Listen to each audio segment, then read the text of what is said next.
Dalam nama Bapa, Putra, dan Roh Kudus. Amin. Ya Tuhan Yesus Kristus, bukalah telinga dan mata hati kami, agar kami dapat mendengar dan memahami perkataan-Mu dan melakukan kehendak-Mu. Cerahkanlah pikiran dan pemahaman kami dengan terang pengetahuan-Mu, sehingga kami tidak hanya mendengarkan sabda-Mu, tetapi juga melaksanakannya. Dan semoga semuanya bisa menjadi jalan untuk pertobatan, pencerahan, dan pengudusan bagi kami, serta untuk keselamatan jiwa kami. Amin.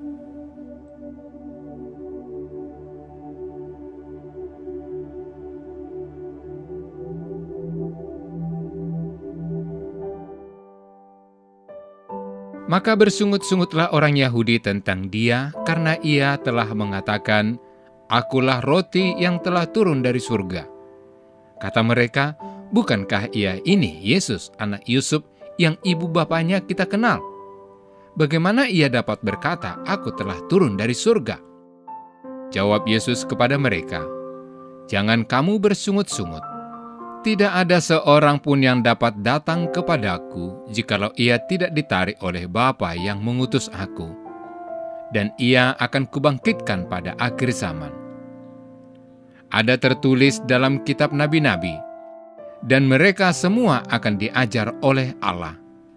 Dan setiap orang yang telah mendengar dan menerima pengajaran dari Bapa datang kepadaku. Hal itu tidak berarti bahwa ada orang yang telah melihat Bapa. Hanya Dia yang datang dari Allah, Dialah yang telah melihat Bapa. Aku berkata kepadamu, sesungguhnya barang siapa percaya, ia mempunyai hidup yang kekal. Akulah roti hidup. Nenek moyangmu telah makan manna di padang gurun, dan mereka telah mati. Inilah roti yang turun dari surga. Barang siapa makan daripadanya, ia tidak akan mati. Akulah roti hidup yang telah turun dari surga. Jikalau seorang makan dari roti ini, ia akan hidup selama-lamanya. Dan roti yang kuberikan itu ialah dagingku yang akan kuberikan untuk hidup dunia. Demikianlah sabda Tuhan. Jikalau seorang makan dari roti ini, ia akan hidup selama-lamanya. Dan roti yang kuberikan itu ialah dagingku yang akan kuberikan untuk hidup dunia. Saudara-saudari yang dikasihi Tuhan, bacaan pertama yang dikutip dari kitab Raja-Raja hari Minggu ini menampilkan Nabi Elia, tokoh yang termasyhur dalam tradisi Yahudi. Latar belakang dari bacaan ini mengingatkan kita semua akan perjuangan iman yang seringkali menghabiskan daya tahan dan daya cipta.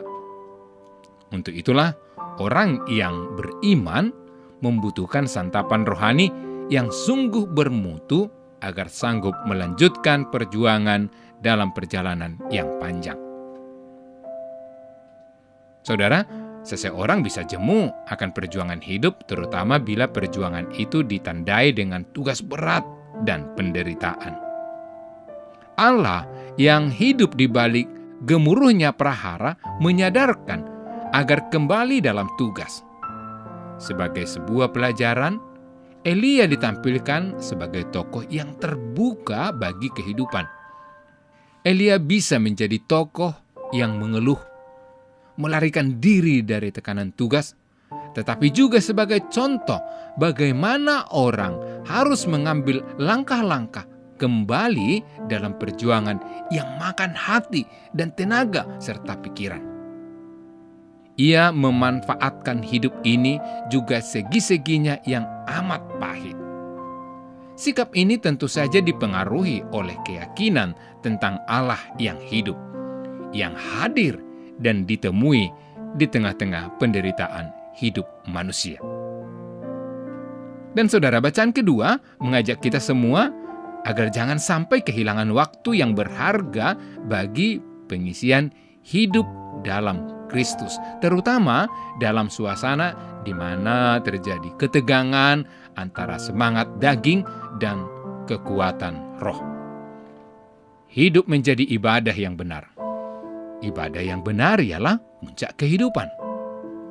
Oleh karena itu, ibadah jangan dijauhkan dari kenyataan hidup. Ibadah yang tinggal upacara dan tidak menyentuh inti kehidupan akan kehilangan pesan kebijaksanaannya.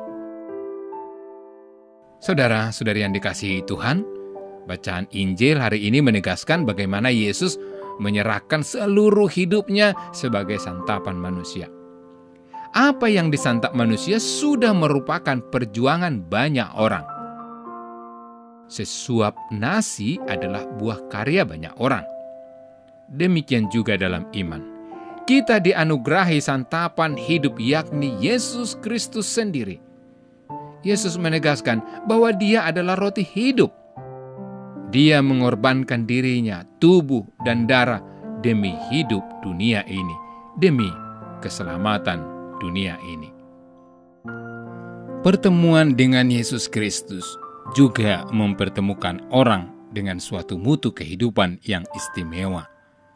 Mutu itu ditampilkan dalam perjuangan yang tuntas, yakni dalam penyerahan diri Yesus disalib.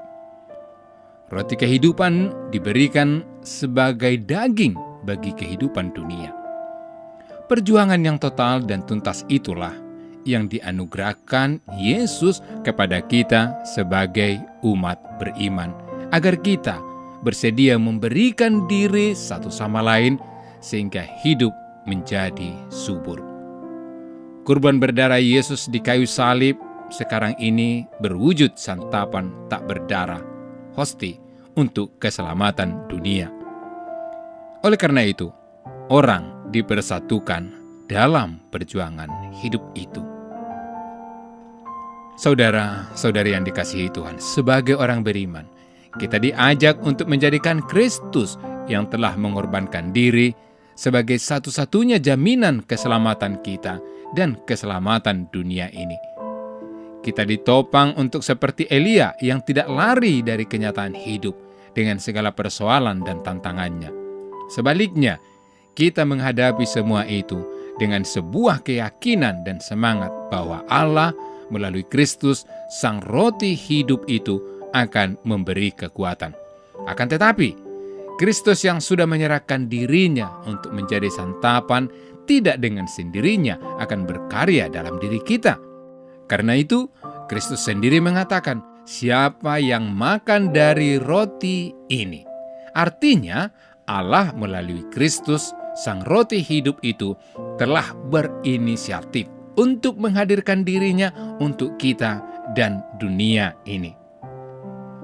Maka selanjutnya, kita diajak untuk terbuka dan menyambutnya dalam hati dan diri kita, dalam berbagai pengalaman kita. Kita diajak untuk datang dan bertemu dengan dan menyantap Sang Roti hidup itu. Pertemuan dengan Yesus ini akan membuat orang mampu mempunyai hidup yang kekal. Kehidupan kekal bukanlah sesuatu yang akan datang, melainkan juga bagian dari hidup sekarang ini yang dijalin dalam kehidupan bersama dengan Allah. Sifatnya masih sementara, tetapi akan mencapai kepenuhannya sesuai dengan kehendak Allah. Pribadi yang bermutu tinggi itu menjadi kekuatan hidup kita dalam perjuangan. Dalam perjamuan Ekaristi dikenangkan persembahan hidup Yesus ini. Orang beriman dipersatukan dalam persembahan diri itu agar bisa menjadi berkah bagi sesamanya. Tuhan memberkati. Ya Yesus, kami bersyukur atas cinta-Mu yang tanpa batas. Engkau telah memberikan diri-Mu untuk keselamatan kami. Berikanlah iman yang teguh, agar kami juga mampu mencintai sesama tanpa batas. Kami antarkan doa ini dalam nama-Mu yang kudus, Tuhan dan Penyelamat kami. Amin. Allah yang Maha Kasih, kami bersyukur atas rencana perjalanan apostolik Bapak Suci Fransiskus ke Indonesia. Semoga perjalanan ini menjadi pengalaman iman yang mempererat persaudaraan dalam keanekaragaman, memperkuat bela rasa kepada saudari-saudara kami yang miskin, lemah, tersingkir, dan menderita. Kami mohon kepadamu, berilah kesehatan yang baik bagi Bapak Suci, agar rencana kedatangannya menjadi berkat bagi gereja dan bangsa Indonesia. Semoga kehadirannya membawa sukacita Injil dan membangkitkan pengharapan bagi terciptanya kerukunan, kedamaian, dan kebaikan bersama Bunda Maria, Ibu dan Teladan Iman, serta Bapak Yosef, mempelainya yang amat setia. Kami serahkan siapapun yang terlibat dalam persiapan dan pelaksanaan kunjungan apostolik Bapak Suci ini ke dalam kuasa kasih-Mu.